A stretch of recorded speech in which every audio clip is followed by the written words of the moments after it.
दोस्तों, हमारे हिंदुस्तानी फिल्म संगीत जगत की जो बुनियाद है बहुत ही मजबूत है। ये बहुत ही पॉपुलर भी है और हमारी इंडस्ट्री के संगीतकारों ने अपने करियर के दौरान एक से एक आला तरीन काम किया। लेकिन साथ ही साथ ये भी देखा गया कि जो हमारे ये बेहतरीन संगीतकार हैं, इन्होंने अक्सर व बेशतर दूसरे प्रांत के संगीत से भी फ़ायदा उठाया है।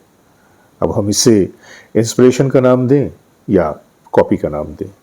वैसे कहते हैं कि नक़्ल के लिए भी अक़ल की ज़रूरत होती है और किसी दूसरे की ज़मीन में हल चलाकर अपने अंदाज़ का फसल पैदा करना, वो भी एक बड़ी बात है। बहरहाल, आप इसे जो भी रंग दें, जो भी नाम दें, लेकिन ये एक हकीकत है कि हमारे संगीतकारों ने बाहर मुल्कों के विदेशी धुनों से भी फ़ायदा उठाया, दूसरे प्रांत के धुनों से भी फ़ायदा उठाया और हमारे सामने एक बेहतरीन संगीत परोसा। आज मैं आपके सामने एक ऐसे ही गीत की बात करने जा रहा हूँ कि जिसे एक विदेशी गाने से अडैप्ट किया गया, लेकिन हमारे यहाँ इसका जो इंडियन वर्जन था बहुत पॉपुलर हुआ, बहुत ही मकबूल हुआ।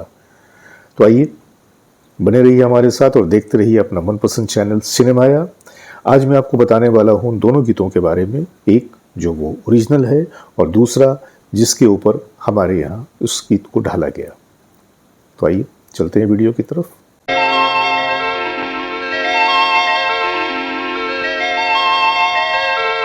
सभी देखने वालों की खिदमत में मैं जावेद नसीम अपना आदाब, सलाम, नमस्कार और सत श्री अकाल पेश करता हूं। और दोस्तों, जैसा कि मैंने आपको बताया कि आज मैं आपको एक ऐसे गीत के बारे में बताने जा रहा हूं कि जो है तो विदेशी, लेकिन जिसे अडैप्ट किया गया या जिससे इंस्पायर होकर हमारे यहाँ के एक बहुत ही मशहूर संगीतकार ने एक खूबसूरत सी फिल्म का उसे हिस्सा बनाया।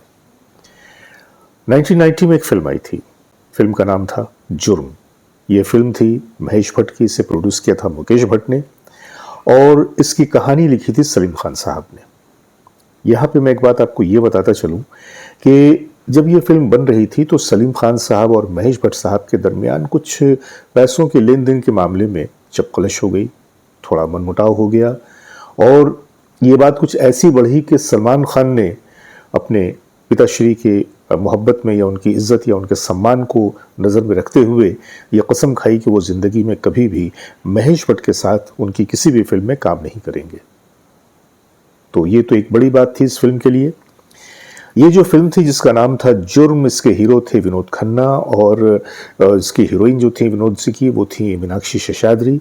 फिल्म में बड़े और भी अच्छे अच्छे अदाकार थे, जिनमें उस ज़माने में एक और अदाकार हुआ करते थे जो थिएटर से फिल्मों में आए थे, शफी इनामदार साहब, लेकिन अब वो इस दुनिया में नहीं रहे।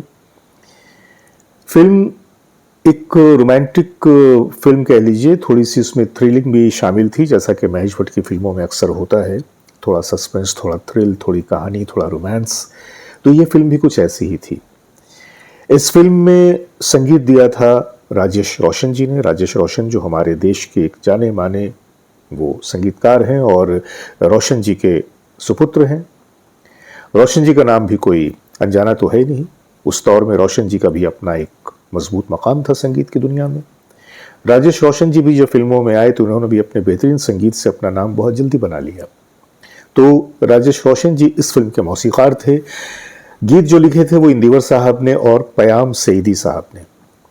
गीत भी बड़े खूबसूरत थे और जिन गुलकारों का इस्तेमाल किया गया था उनमें कुमार शानू, साधना सरगम, मोहम्मद अजीज़ और इस तरह के और भी कई दूसरे गुलकार शामिल थे। अमित कुमार जी भी इसमें थे, इस गाना उन्होंने भी गाया था।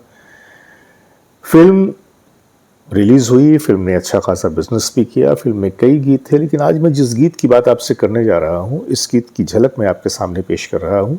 पहले आप इस गीत को सुनिए, फिर उसके बाद मैं आपको उस ओरिजिनल गीत की झलक सुनाऊंगा कि जिससे इंस्पायर होकर राजेश रोशन जी ने ये धुन बनाई थी। आइए सुनते हैं इस गीत को। कोई मुश्किल पड़ जाए तुम देना साथ। तो दोस्तों, ये तो है जुर्म का वो गीत कि जिसे गाया था कुमार शानू जी ने और उनके साथ आवाज़ मिलाई थी साधना सरगम जी ने। ये गाना उस ज़माने में भी बड़ा पॉपुलर था और आज तक ये गाना बहुत ही पॉपुलर है, अक्सर व बेशतर लोग गाते हैं। और इस गीत के बारे में जो मैं आपसे बता रहा था कि ये गीत गर्चे इसका जो इंडियन वर्जन था हमारे यहाँ बहुत ही पॉपुलर हुआ, बहुत ही मकबूल है, लेकिन इसे जो लिया गया था, इसकी जो बुनियाद थी वो दरअसल कहाँ पे थी। आइए मैं आज उस ओरिजिनल गीत की एक झलक आपके सामने पेश कर रहा हूं और देखिए कि दोनों गीतों में कितनी ममासलत है और राजेश रोशन जी ने कितनी खूबसूरती के साथ उस गीत को ढाला है। If you miss the train I'm on, you will know that I am gone. You can hear the whistle blow 100 miles, 100 miles, 100 miles, 100 miles, 100 miles. You can hear the whistle blow 100 miles. बात बिगड़ जाए जब कोई मुश्किल पड़ जाए। दोस्तों एक ज़माना था कि जब हमारे हाथों में सोशल मीडिया प्लेटफॉर्म नहीं था, हमारे पास ऐसा कोई जरिया नहीं था कि जिससे हम ये जान पाते कि ये गीत कहाँ से कॉपी की गई है, कहाँ से अडेप्ट किया गया है। और इसका फ़ायदा हमारे मौसीकारों को बहुत ज़्यादा ही मिला। बड़े बड़े मौसीकारों के नाम भी इस क्षेत्र में शामिल हैं कि जिन्होंने अपने संगीत में बाहर की धुनों का इस्तेमाल किया, उनकी कॉपी की या उन्हें अडेप्ट किया या उनसे इंस्पायर्ड हुए। आप लफ्ज़ शब्द चाहे कुछ भी इस्तेमाल कर लें, लेकिन हकीकत यही रही कि कहीं ना कहीं उन्होंने अपनी धुनों में उन धुनों का इस्तेमाल किया। कई नाम हैं जो बड़े ही शद्दोमत से लिए जाते हैं, जिसमें दो नाम तो कमाल के हैं, एक हमारे आर.डी. बर्मन साहब और दूसरे बप्पी लहरी साहब। ये दो नाम तो बिल्कुल ऊंचाई पे नजर आते हैं दूसरों की धुनों को अपनी धुनों में ढालने के लिए। लेकिन फिर मैंने कहा कि जैसा कि है कि दूसरे की ज़मीन है, लेकिन उस पर हल चलाना, अपने फसल उगाना, एक नए रूप में लाना और पॉपुलर कर देना, ये भी बड़े मज़े की बात है।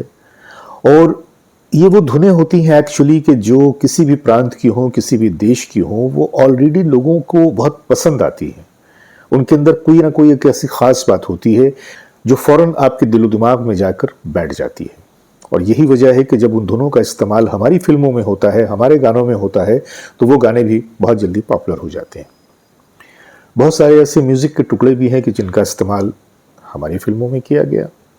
बहरहाल तो अब ये अच्छा है या बुरा है, इस बारे में मैं अपनी कोई टिप्पणी नहीं करूँगा। ये अपने अपने देखने का नज़रिया है। लेकिन मैं ये मानता हूँ कि अगर ऐसा किया भी गया या हुआ भी, तो भी हमारे सामने जो चीज़ लाई गई, अब चूंकि सोशल मीडिया उस ज़माने में नहीं था, तो कई नाम ऐसे हैं कि जिनको हम लोगों ने बहुत ही सर पे बिठा लिया और ये माना कि भाई ये फ्यूजन के खुदा हैं और वेस्टर्न संगीत को इस्तेमाल करने में ये तो भाई इनका तो जवाब नहीं है। ये और बात थी कि वो धुनें कॉपीड थी या इंस्पायर्ड थी। अब सोशल मीडिया का ज़माना है, तो कोई भी बात होती है तो लोगों के सामने कहीं ना कहीं से वो चीज़ सामने आ जाती है और हम हकीकत की जो तय है वहाँ तक पहुँच जाते हैं और सामने वाले की पोल भी खुल जाती है। बैरकैफ मैं उस जगह पे तो नहीं खड़ा हूँ कि मैं जहाँ पे खड़े हो के इन बड़े लोगों पे कोई विशेष टिप्पणी करूँ। तो मैंने आपके सामने दोनों चीज़ें पेश कर दी और ये मानते हुए कि आप तुम लोगों को ये वीडियो भी पसंद आएगा। आज के लिए इतना ही। अपने दोस्त जावेद नसीम को इजाज़त दीजिए। नमस्कार।